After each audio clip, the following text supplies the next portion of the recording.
നമ്മളിപ്പോൾ ഒരു ഡയറ്റ് എടുക്കുന്നതാണെങ്കിൽ നമ്മൾ ഡയറ്റീഷ്യനെയാണോ കാണേണ്ടത്, ന്യൂട്രീഷനിസ്റ്റിനെയാണോ കാണേണ്ടത്? രജിസ്റ്റർഡ് ഡോക്ടറെ കാണണം എന്നുള്ളതാണ് എൻ്റെ റെക്കമെൻഡേഷൻ. ഗൂഗിളും ചാറ്റ് GPT ഒന്നും ഒരിക്കലും നിങ്ങളുടെ ഡോക്ടർമാരാവാൻ പാടില്ല. They will guide you, but they are not the final decision makers for you. എന്താണ് ശരിക്കും ലൈഫ് സ്റ്റൈൽ ഡിസീസസ്? മലയാളിക്ക് മനസ്സിലാവുന്ന ഭാഷയിൽ പറഞ്ഞാൽ നമ്മൾ കഷ്ടപ്പെട്ട് നമുക്ക് വേണ്ടി നമ്മൾ ഉണ്ടാക്കുന്ന രോഗങ്ങൾ എന്നുള്ളതാണ് ലൈഫ് സ്റ്റൈൽ ഇഷ്യൂ. നമ്മളുടെ ചുറ്റുമുള്ള രോഗങ്ങളിൽ മോർ ദാൻ 70% നിങ്ങൾ കാരണം ഉണ്ടാകുന്ന രോഗങ്ങളാണ്. ഇപ്പോൾ കൂടുതൽ ഈ ഹെൽത്ത് കോൺസെൻട്രേറ്റ് ചെയ്യുന്ന ആളുകളുണ്ടല്ലോ, അവർ ഈ മസാലകൾ ഒഴിവാക്കിയിട്ട്, ഇപ്പോൾ ചിക്കൻ ഉണ്ടാക്കുന്നതാണെങ്കിൽ കൂടി അവർ മസാലകളൊക്കെ ഒഴിവാക്കിയിട്ട് കുക്കറിൽ ജസ്റ്റ് ചിക്കൻ കുക്ക് ചെയ്തെടുക്കുകയാണ്. ഇത് എൻജോയ് ചെയ്ത് കഴിക്കാൻ പറ്റണമെന്നേ. കുറച്ച് എരിവും കുറച്ച് പുളിയും കുറച്ച് ഉപ്പും എല്ലാം ഉള്ളതാണ് നമ്മുടെ ഭക്ഷണം. നമ്മുടെ മലയാളികളുടെ ദേശീയ ഭക്ഷണമാണ് ഈ ചോറ് എന്ന് പറയുന്ന, അരിയാഹാരം എന്ന് പറയുന്നത്. അത് കംപ്ലീറ്റ്ലി ഒഴിവാക്കേണ്ട ആവശ്യമുണ്ടോ? ചോറും കറികളും തോരനും എല്ലാം ഒരുപോലെ അളവിലാകണം എന്നുള്ളതാണ് ഹെൽത്തി പ്ലേറ്റ്. നമുക്കത് ഒരിക്കലും അങ്ങനെ ആവാറില്ല. മലയാളിക്ക് ചോറാണ് പ്രധാനപ്പെട്ട ഘടകം. അതിൻ്റെ ഏറ്റവും അറ്റത്ത്, ഏറ്റവും സൈഡിൽ, ഏറ്റവും കുറഞ്ഞ അളവിലാണ് ഈ കറികളെല്ലാം വരുന്നത്. ശരിക്കും കീറ്റോ ഡയറ്റ് ലോങ് റണ്ണിനൊക്കെ നല്ലതാണോ, അല്ലെങ്കിൽ അത് എന്തുമാത്രം ഹെൽത്ത് ഇഷ്യൂസ് ഉണ്ടാക്കും? ഇതിൻ്റെ കൺസിസ്റ്റൻസിയാണ് ഇതിൻ്റെ ടൂൾ. നിങ്ങൾക്ക് എത്ര നാൾ ഇത് ഫോളോ ചെയ്യാൻ പറ്റും, അത് കഴിഞ്ഞ് how you are coming back എന്നുള്ളതാണ്. കീറ്റോ എടുത്തു കഴിഞ്ഞാൽ 3 മാസം വരെ നമ്മൾ കണ്ടിന്യൂ ചെയ്യുന്നത്. കീറ്റോ ഒക്കെ ഡിപ്പെൻഡ് ആണ്. നിങ്ങൾക്ക് എന്താണ് നിങ്ങളുടെ പർപ്പസ്, എത്ര വെയിറ്റ് ആണ് നിങ്ങൾ കുറയ്ക്കേണ്ടത്, ആ സമയം നിങ്ങളുടെ ബാക്കിയുള്ള വൈറ്റൽസ് എന്താണ്. ഞാൻ എപ്പോഴും പറയട്ടെ, ഈ ഒരു ഡയറ്റും വിത്തൗട്ട് പ്രോപ്പർ വൈറ്റൽ ചെക്കിങ് ചെയ്യരുത്.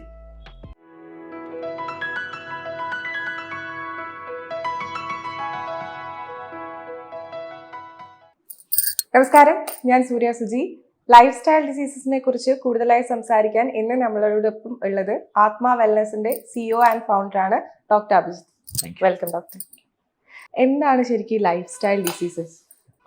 ഞാൻ എപ്പോഴും പറയുന്നതാണ് ജീവിതശൈലി രോഗങ്ങൾ എന്നുള്ളതാണ്. അതിന് മലയാളിക്ക് മനസ്സിലാവുന്ന ഭാഷയിൽ പറഞ്ഞാൽ നമ്മൾ കഷ്ടപ്പെട്ട് നമുക്ക് വേണ്ടി നമ്മൾ ഉണ്ടാക്കുന്ന രോഗങ്ങൾ എന്നുള്ളതാണ് ലൈഫ് സ്റ്റൈൽ ഇഷ്യൂസ്. അതായത് ജീവിതശൈലിയിലെ പ്രശ്നങ്ങൾ കൊണ്ട് നമ്മളെ പിന്തുടർന്ന് നമ്മളെ തേടി നമ്മളുടെ അടുത്തേക്ക് വരുന്ന ജീവിതശൈലിയാണ് രോഗങ്ങളാണ് ലൈഫ് സ്റ്റൈൽ ഇഷ്യൂസ്. നമ്മൾ ശരിക്കും രോഗം മാറാനാണല്ലോ ഡോക്ടേഴ്സിൻ്റെ അടുത്ത് പോകുന്നത്. അപ്പോൾ ഡോക്ടർ പറഞ്ഞ പോലെ നമ്മൾ തന്നെ എങ്ങനെയാണ് നമുക്ക് രോഗം ഉണ്ടാക്കുന്നത്? രോഗം മാറാൻ വേണ്ടി മാത്രം ഡോക്ടേഴ്സിൻ്റെ അടുത്ത് പോകണം എന്നുള്ളത് തന്നെ ഒരു തെറ്റിദ്ധാരണയാണ്. നിങ്ങൾക്കെപ്പോഴും ഒരു ഡോക്ടറിനെ കൂട്ടത്തിൽ വേണ്ടത് രോഗങ്ങൾക്കപ്പുറം ആരോഗ്യത്തിന് വേണ്ടിയാണ് എന്ന് വിശ്വസിക്കുന്ന ആളാണ് ഞാൻ. നിങ്ങൾ രോഗം മാറ്റാൻ വേണ്ടിയുള്ള ഡോക്ടേഴ്സിനേക്കാളും കൂടുതൽ ഇവിടെ ഉണ്ടാകേണ്ടത് ആരോഗ്യം വർദ്ധിപ്പിക്കാനുള്ള ഡോക്ടേഴ്സാണ് എന്നാണ് എൻ്റെ കൺസെപ്റ്റ്.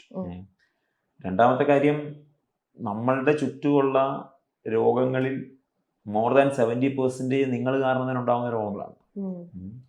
അതുകൊണ്ട് തന്നെ ഇപ്പം എൻ്റെ അടുത്തോ അല്ലെങ്കിൽ എന്നെ പോലുള്ള ലൈഫ് സ്റ്റൈൽ ഇഷ്യൂസിനെ ഹാൻഡിൽ ചെയ്യുന്ന ഡോക്ടേഴ്സിൻ്റെ അടുത്ത് പോകുമ്പോൾ അവർ പറയുന്ന 80% കാര്യങ്ങളും നിങ്ങൾ നിങ്ങളുടെ ലൈഫ് സ്റ്റൈൽ ചേഞ്ചുകൾ ചെയ്യുക എന്നുള്ളതാണ്. അതിനെ സപ്പോർട്ട് ചെയ്യാൻ വളരെ ഷോർട്ട് ടൈമിൽ നിങ്ങളൊന്ന് തിരിച്ചു കൊണ്ടുവരാൻ മാത്രമായിരിക്കും എന്തെങ്കിലും മെഡിക്കേഷൻസ് ഹെൽപ്പ് ചെയ്യുന്നത്. നിങ്ങൾക്ക് മെഡിക്കേഷൻസ് ലൈഫ് ലോങ് എടുത്തുകൊണ്ടിരിക്കാനാണെങ്കിൽ ജീവിതശൈലിക്ക് വലിയ പ്രാധാന്യമില്ല.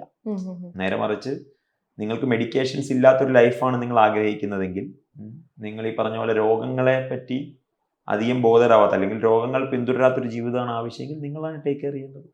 നിങ്ങൾ ടേക്ക് കെയർ ചെയ്താൽ നിങ്ങൾക്ക് you can come out from that. നമ്മൾ കൂടുതലും മലയാളികൾ എരിവും പുളിയുള്ള ഭക്ഷണത്തോട് ഭയങ്കര ഇഷ്ടമാണ്. പ്രത്യേകിച്ച് ഇപ്പോൾ നമ്മൾ ഹോട്ടലിലാണെങ്കിൽ കുറച്ചുകൂടെ സ്പൈസി ആക്കാമോ, അപ്പോൾ കുറച്ച് അജിനോമോട്ടൊക്കെ ആഡ് ചെയ്യാം, അങ്ങനത്തെ സംഭവങ്ങളുണ്ട്. അപ്പോൾ ഈ നമ്മളുടെ ഈ എരിവും പുളിയും ഉള്ള ഭക്ഷണങ്ങൾ എത്രത്തോളം നമ്മളുടെ വെയിറ്റ് കൂട്ടാൻ ഇതാവുന്നുണ്ട്? ഇതിനകത്ത് പല കാര്യങ്ങളാണ്. എരിവും പുളിയും, എങ്ങനെ എരിവ് നമ്മൾ കൊണ്ടുവരുന്നു, എങ്ങനെ പുളി നമ്മൾ കൊണ്ടുവരുന്നു എന്നുള്ളത് വളരെ പ്രധാനപ്പെട്ട കാര്യമാണ് അല്ലേ. ഇപ്പോൾ എരിവിന് വേണ്ടി നിങ്ങൾക്ക് എങ്ങനെ വേണമെങ്കിലും കൊണ്ടുവരാം. നിങ്ങൾക്ക് പറയുന്ന പോലെ കാശ്മീരി മുളക് പൊടി എന്നുള്ള പേരിൽ നിങ്ങൾക്ക് കിട്ടുന്ന ചുവന്ന പൊടി കൊണ്ടും നിങ്ങൾക്ക് എരിവ് കൊണ്ടുവരാം. നേരെ പറഞ്ഞാൽ കുരുമുളക് കൂട്ടും എരിവ് കൊണ്ടുവരാം. അപ്പോൾ പുളി എങ്ങനെയാണ് നമ്മൾ കൊണ്ടുവരുന്നത്, ഈ പറഞ്ഞ രുചിയാക്കാൻ എന്താണ് നിങ്ങൾ ഏത് മസാലയാണ് യൂസ് ചെയ്യുന്നത്, ഇതൊക്കെ വളരെ പ്രധാനപ്പെട്ട പോയിന്റാണ്. ഒന്നാമത്തെ കാര്യം അതാണ്. ഇപ്പോൾ നമ്മൾ എങ്ങനെ നമ്മളുടെ ഫുഡ് കുക്ക് ചെയ്യുന്നു, എന്താണ് അതിൻ്റെ ഇൻഗ്രീഡിയൻസ് എന്നുള്ളതാണ്. എരിവും പുളിയും അപ്പുറം എങ്ങനെ എരിവ് വന്നു, എങ്ങനെ പുളി വന്നു എന്നുള്ളതാണ് ഏറ്റവും പ്രധാനപ്പെട്ട കാര്യം. രണ്ടാമത്തെ ഒരു പ്രധാനപ്പെട്ട കാര്യം എന്ന് പറഞ്ഞാൽ അത് ഇപ്പം ഈ വെയിറ്റ് ഗെയിൻ എന്നുള്ളതിനെ ഒന്ന് ചുരുക്കണ്ട എന്നാണ് എൻ്റെ അഭിപ്രായം. നിങ്ങൾക്ക് തന്നെ അറിയാം, കൂടുതൽ എരിവും കൂടുതൽ പുളിയും കഴിക്കുമ്പോൾ സാധാരണ ജീവിതത്തിൽ നമ്മൾ എന്തൊക്കെ പ്രശ്നങ്ങളാണ് അനുഭവിക്കുന്നത്. അതെ. നെഞ്ചെരിയുന്നു എന്ന് പറയും, ഉം, ഉം. വയറ് കത്തുന്നു എന്ന് പറയും, ബ്ലോട്ടിംഗ് ആണെന്ന് പറയും, അസിഡിറ്റി ഉണ്ട് എന്ന് പറയും. സോ അത് ഓരോരുത്തരുടെ ഇൻഡിവിജ്വൽ ടു ഇൻഡിവിജ്വൽ ഡിഫറെൻ്റ് ആണ്. പക്ഷെ അധികമായിട്ടുള്ള എരിവോ അധികമായിട്ടുള്ള പുളിയോ ഒരിക്കലും നമ്മുടെ ആരോഗ്യത്തിന് ഗുണകരമല്ല എന്നുള്ളത് മലയാളിയുടെ പൊതുബോധ്യമാണ്. അത് ഒരു ഡോക്ടർ വന്ന് പ്രത്യേകം പറയേണ്ട ആവശ്യമില്ല. ഉം. പക്ഷേ ഞാൻ പറഞ്ഞില്ലേ, ഈ ആരോഗ്യവും രുചിയും തമ്മിൽ എവിടെയോ വെച്ചൊരു ഇന്ത്യയും പാകിസ്ഥാനുമായി പോയി. ശരിക്കും ആരോഗ്യവും രുചിയും ഇന്ത്യയും പാകിസ്ഥാനല്ല. ആ. ശരിക്കും ആരോഗ്യവും രുചിയും എന്നുള്ളത് ഇന്ത്യയും നേപ്പാളുമാണ്. ആ. നമ്മൾ വളരെ അടുത്താണ്, വളരെ ക്ലോസ് ആണ് നമ്മൾ. ആ. പക്ഷേ അത് ഏതോ ഒരു മൊമെന്റിൽ രണ്ടായി പോവുകയും ഇപ്പം ആരോഗ്യം വേണോ രുചി വേണോ എന്നുള്ള രണ്ട് ഓപ്ഷനിലേക്ക് പോവുകയും ചെയ്തു. അതെ. അതിൽ നിന്നാണ് ഈ ചോദ്യം പോലും വരുന്നത്. എന്നെ സംബന്ധിച്ചിടത്തോളം ആരോഗ്യവും ഈ പറയുന്ന രുചിയും രണ്ടല്ല. ഞാൻ രണ്ടും ഒന്നാണ് എന്ന് വിശ്വസിക്കുന്നതാണ്. ഹെൽത്തി ആയിട്ടുള്ള ഭക്ഷണം രുചികരമായിട്ട് കഴിക്കാൻ പറ്റും എന്ന് വിശ്വസിച്ച് അത് ഒരു പരിധി വരെ, പൂർണ്ണമായിട്ടൊന്നും പറയാൻ പറ്റില്ല, പക്ഷെ ഒരു പരിധി വരെ ഞാൻ അങ്ങനെ ഫോളോ ചെയ്യുന്ന ആളാണ്. അതുകൊണ്ട് എല്ലാം അതിൻ്റെതായ കണക്കിൽ വന്നാൽ ഒരിക്കലും അത് ദോഷമാവില്ല.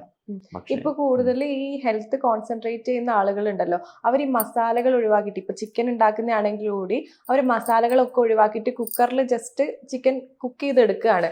മസാലകൾ അവർ കംപ്ലീറ്റ്ലി ഒഴിവാക്കുകയാണ്. അപ്പൊ ആ ആളുകൾ പറയുന്നത് ഈ മസാലകൾ ഒഴിവാക്കുന്നതാണ് നമ്മൾ ലോങ് റണ്ണ് നല്ലത് എന്നാണ്. ഇപ്പൊ ഡോക്ടർ പറയുന്ന എല്ലാം കൃത്യമായ അളവിൽ ഉപയോഗിച്ചാൽ പ്രശ്നമില്ല എന്ന്. ഏതാ നമ്മൾ വിശ്വസിക്കുന്നത്? അതല്ല, ഇപ്പോ ആ മസാലകൾ ആര് പ്രിപ്പയർ ചെയ്യുന്നു, എവിടെ പ്രിപ്പയർ ചെയ്യുന്നു, എങ്ങനെ പ്രിപ്പയർ ചെയ്യുന്നു പ്രധാനപ്പെട്ട കാര്യമാണ്. ഇപ്പോൾ നിങ്ങൾ ഒരു ചിക്കൻ എടുത്ത് നന്നായി കഴുകി വൃത്തിയാക്കി അതിൻ്റെ കൂടെ ജിഞ്ചർ ഗാർലിക് പേസ്റ്റും കുറച്ച് കുരുമുളകും എല്ലാം മിക്സ് ചെയ്ത് നിങ്ങൾ ബോയിൽ ചെയ്തെടുക്കുമ്പോൾ നിങ്ങൾക്ക് ആവശ്യത്തിനുള്ള രുചിയായി, നിങ്ങൾക്ക് ആവശ്യം ഹെൽത്തിയായി. അതൊന്നും വിടാതെ പ്ലെയിൻ ആയി കഴിക്കണം എന്നുള്ള അഭിപ്രായം എനിക്കില്ല. പക്ഷേ അതിൻ്റെ അളവാണ് ഏറ്റവും പ്രധാനപ്പെട്ടത്. മനസ്സിലായില്ലേ? നമ്മളുടെ എല്ലാ ഭക്ഷണ ക്രമീകരണങ്ങളും എല്ലാം ഒഴിവാക്കുക എന്നുള്ളത് ഹെൽത്തി ആവണം എന്നില്ല. എല്ലാം ആ ലിമിറ്റേഷനുള്ളിൽ നിന്ന് രുചികരമായിട്ടും ഹെൽത്തി ആയിട്ട് കഴിക്കുക എന്നുള്ളതാണ് എപ്പോഴും നമ്മളെ ഹെൽത്തി ആക്കുന്നത്. ഇല്ലെങ്കിൽ നമ്മൾ എന്താ പറയുക, നമ്മളൊരു ഡിപ്രഷൻ ഓടിപ്പോകും. നിങ്ങൾക്ക് നിങ്ങൾ രുചികരമല്ലാതെ പ്ലെയിൻ ആയിട്ടുള്ള സാധനം എത്ര നിങ്ങൾക്ക് കഴിക്കാൻ പറ്റും?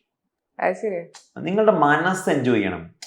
ഞാൻ എപ്പോഴും ആൾക്കാരോട് പറയുക, നിങ്ങൾ എൻജോയ് ചെയ്ത് കഴിക്കണം എന്നുള്ളതാണ്. നിങ്ങൾക്ക് ഒരു തരത്തിലുള്ള വികാരവും ഇല്ലാത്തൊരു ഭക്ഷണം കഴിക്കുമ്പോൾ ഒരിക്കലും എൻജോയ് ചെയ്ത് കഴിക്കാൻ പറ്റും ഞാൻ വിശ്വസിക്കുന്നില്ല.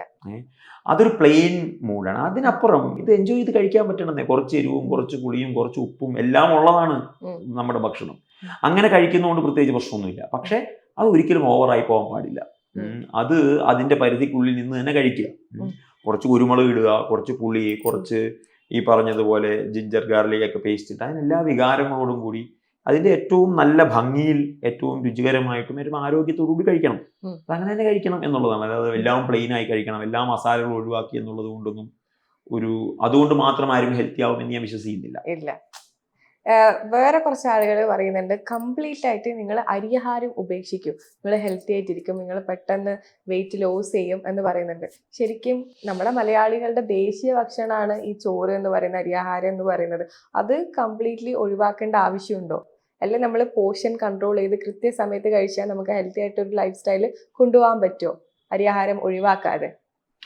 എഗൈൻ ഇത് പർപ്പസിലേക്കാണ് വരുന്നത്. നിങ്ങൾ പല സമയത്തും പൂർണ്ണമായിട്ടും അരിയാഹാരം ഒഴിവാക്കാൻ കീറ്റോ ഡയറ്റിലേക്കൊക്കെ പോകുന്നത് പലപ്പോഴും നിങ്ങൾക്ക് പെട്ടെന്നൊരു വെയിറ്റ് ലോസ് വേണം എന്നുണ്ടെങ്കിലുള്ള ഒരു പർപ്പസ് ഓറിയന്റഡ് ആയിട്ടാണ് പോകുന്നത്. അതല്ല എന്നുണ്ടെങ്കിൽ നിങ്ങൾക്കൊരു മിനിമം എമൗണ്ട് ഓഫ് കാർബോഹൈഡ്രേറ്റ് നിങ്ങളുടെ പ്ലേറ്റ് ഉൾപ്പെടുത്തി തന്നെ ഹെൽത്തി ആയിട്ട് ജീവിക്കാൻ പറ്റും. അത് മലയാളിയുടെ ദേശീയ ഭക്ഷണം ആവുന്നിടത്തുള്ള പ്രശ്നം എന്താണെന്നറിയോ? 3 നേരം നമുക്ക് അരിയാണ്. നമുക്ക് രാവിലെ ഇഡലിയാണ്, ദോശയാണ്, പുട്ടാണ്, അപ്പമാണ്, ഉപ്മാവാണ്, എന്തും അതെല്ലാം നമുക്ക് അരിയാണ്. അരി അല്ലെങ്കിൽ ഗോതമ്പാണ് അല്ലെങ്കിൽ മൈദയാണ്. ഉച്ചയ്ക്ക് വന്നാലോ ചോറാണ്. ഈ ചോറിനോടൊപ്പം ചോറും കറികളും തോരനും എല്ലാം ഒരുപോലെ അളവിലാകണം എന്നുള്ളതാണ് ഹെൽത്തി പ്ലേറ്റ്. നമുക്കത് ഒരിക്കലും അങ്ങനെ ആവാറില്ല.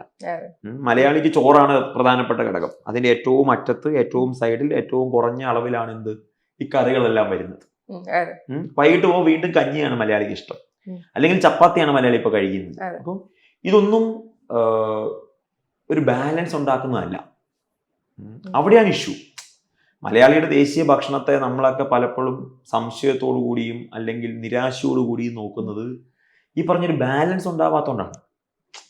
ഇപ്പോൾ രാവിലെ നിങ്ങൾ പുട്ട് കഴിക്കുമ്പോൾ അതിനോടൊപ്പം കടല ഉണ്ടാവണം, അല്ലെങ്കിൽ അതിനോടൊപ്പം ചെറുപയർ ഉണ്ടാവണം എന്നുള്ളതാണ്. അതെ. അല്ലെങ്കിൽ 1-2 മുട്ട നിങ്ങൾ കഴിച്ചാൽ നല്ലതാണ് എന്നുള്ളതാണ്. ഉച്ചയ്ക്ക് നിങ്ങൾ ഭക്ഷണം കഴിക്കുമ്പോൾ അതിൻ്റെ അളവ് വളരെ കൃത്യമായിരിക്കണം. ഒരു ബാലൻസ്ഡ് ഡയറ്റ് അവിടെ ഉണ്ടാവാൻ പറ്റണം. അവിടെ നിങ്ങൾക്ക് ഫൈബർ കണ്ടന്റ് ഉണ്ടാവണം, പ്രോട്ടീൻ ഉണ്ടാവണം, ഫാറ്റ് ഉണ്ടാകണം, അതിനോടൊപ്പം എന്തുണ്ടാവണം, കാർബോഹൈഡ്രേറ്റ് ഉണ്ടാവണം.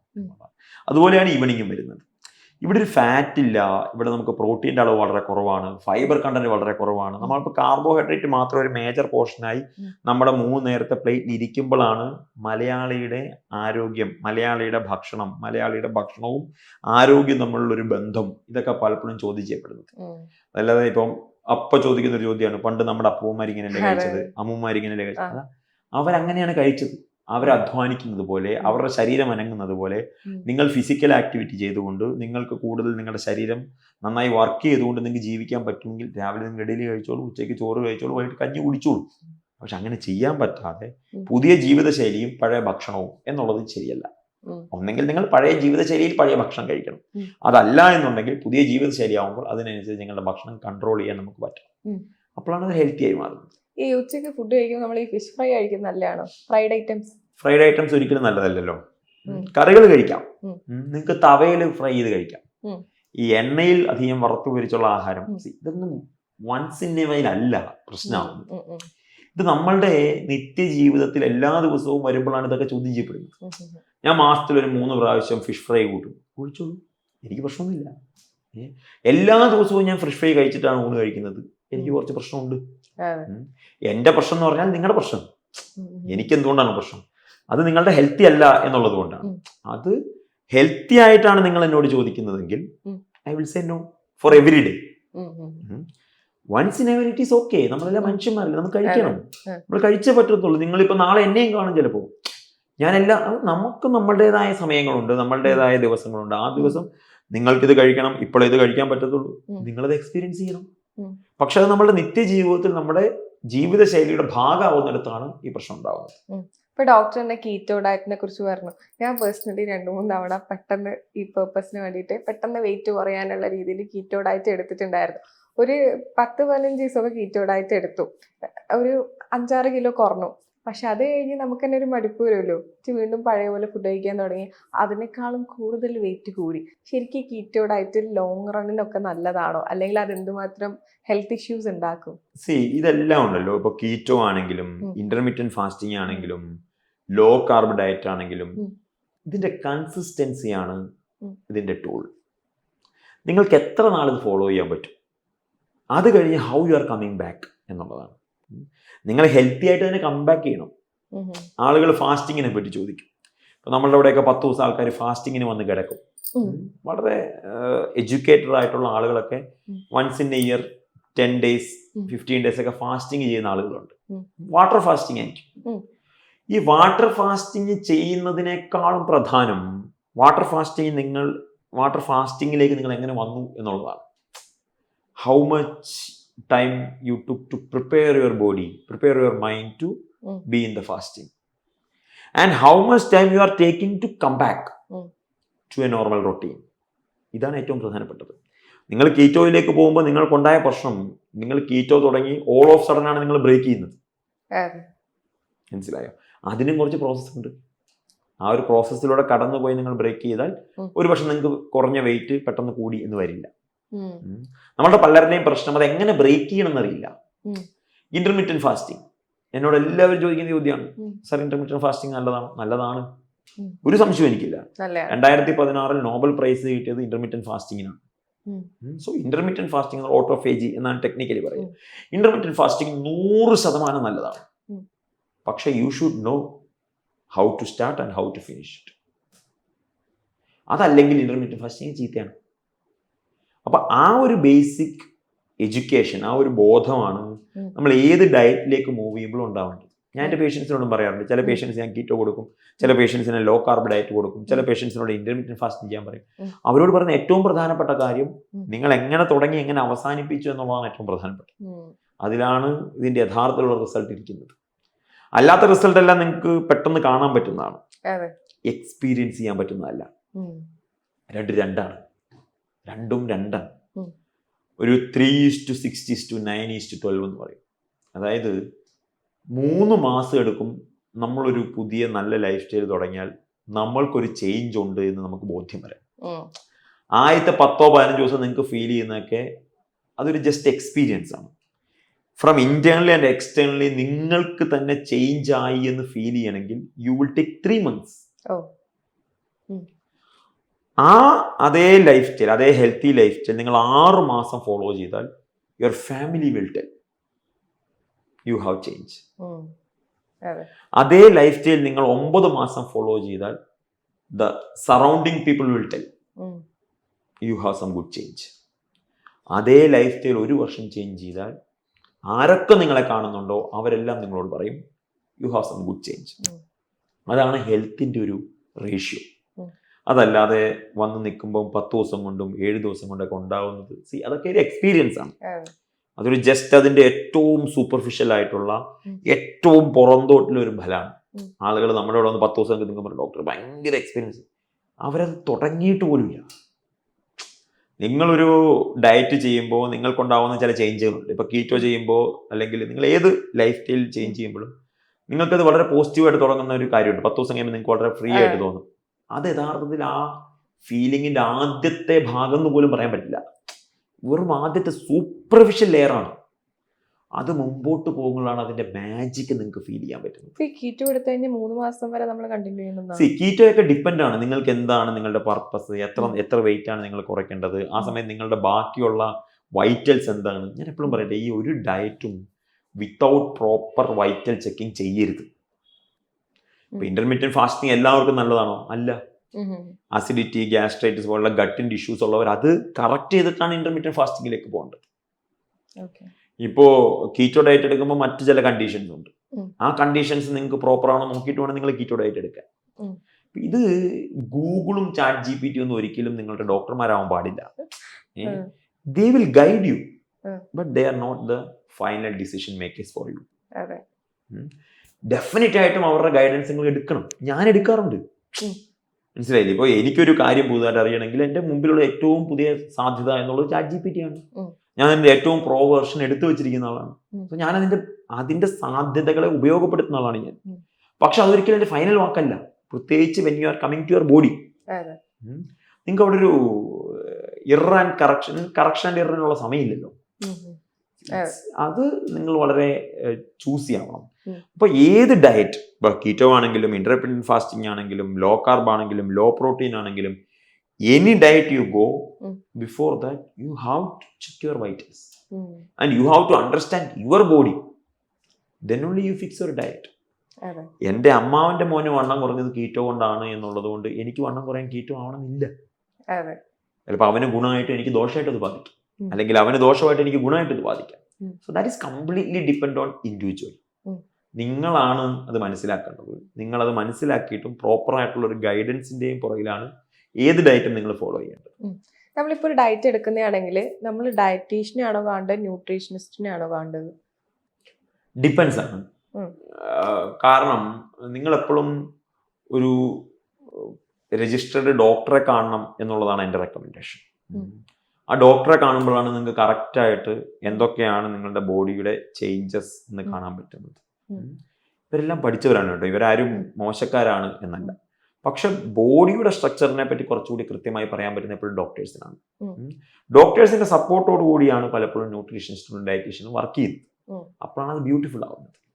കാരണം പാത്തോളജി, മൈക്രോബയോളജി ഇങ്ങനെയുള്ള ഇന്റേണൽ കാര്യങ്ങൾ കുറച്ചുകൂടി നന്നായിട്ട് പറയാൻ പറ്റുന്നത് എപ്പോഴും ഡോക്ടേഴ്സിനാണ്. അപ്പോൾ ഡോക്ടേഴ്സിന്റെ ഗൈഡൻസിൽ നിങ്ങൾ ഈ പറഞ്ഞ ഡയറ്റീഷ്യനോ ന്യൂട്രീഷനോ കാണുന്ന എനിക്ക് വിരോധമില്ല. എപ്പോഴും ഒരു ഡോക്ടറുടെ ഒരു ഗൈഡൻസ് നിങ്ങൾക്ക് ഉണ്ടാവുന്നതാണ് എപ്പോഴും ഹെൽത്തി ആവാൻ നല്ലത്.